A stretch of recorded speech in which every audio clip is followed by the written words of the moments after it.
আসসালামু আলাইকুম। আজকের ভিডিওতে আমরা কথা বলবো ফাইবার অপটিক নেটওয়ার্ক এর গুরুত্বপূর্ণ একটি বিষয় নিয়ে, আর সেটা হলো স্প্লিটার রেশিও এবং সিগন্যাল লেভেল।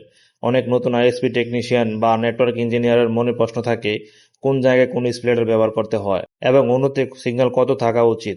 প্রথমে জেনে নেই স্প্লিটার কি। স্প্লিটারের কাজ হলো ওয়েলটি থেকে আসা একটি ফাইবার সিগন্যালকে একাধিক গ্রাহকের মধ্যে ভাগ করে দেওয়া। সাধারণত আমরা 1:2, 1:4, 1:8 ব্যবহার করে থাকি। তবে মনে রাখতে হবে, স্প্রেডার যত বড় হবে সিগন্যাল লস তত বেশি হবে।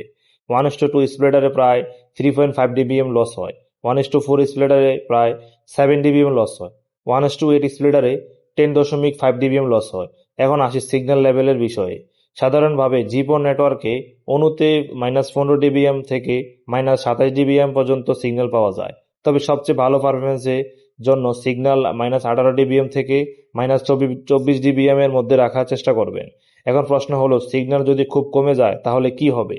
যদি সিগন্যাল -18 ডিবিএম এর বা তার নিচে চলে যায়, তাহলে অণুতে ফোন লাইট ব্লিঙ্ক করতে পারে, ইন্টারনেট বারবার ডিসকানেক্ট হতে পারে, স্পিড কমে যেতে পারে, প্যাকেট লস এবং হাইপিং দেখা যেতে পারে, এমনকি অণু অফলাইন হয়ে যেতে পারে। তাই নেটওয়ার্ক ডিজাইন করার সময় শুধু কাস্টমার বাড়ালেই হবে না, সিগন্যাল বাজেটে হিসাব করতে হবে। একজন ভালো আইএসপি টেকনিশিয়ান সবসময় স্প্লিটার রেশিও, ফাইবার ডিস্টেন্স এবং টোটাল লস হিসাব করে নেটওয়ার্ক তৈরি করে। আশা করি ভিডিওটি আপনাদের কাজে আসবে। ভিডিওটি ভালো লাগলে অবশ্যই লাইক, কমেন্ট, শেয়ার এবং সাবস্ক্রাইব করে পাশে থাকবেন। ধন্যবাদ।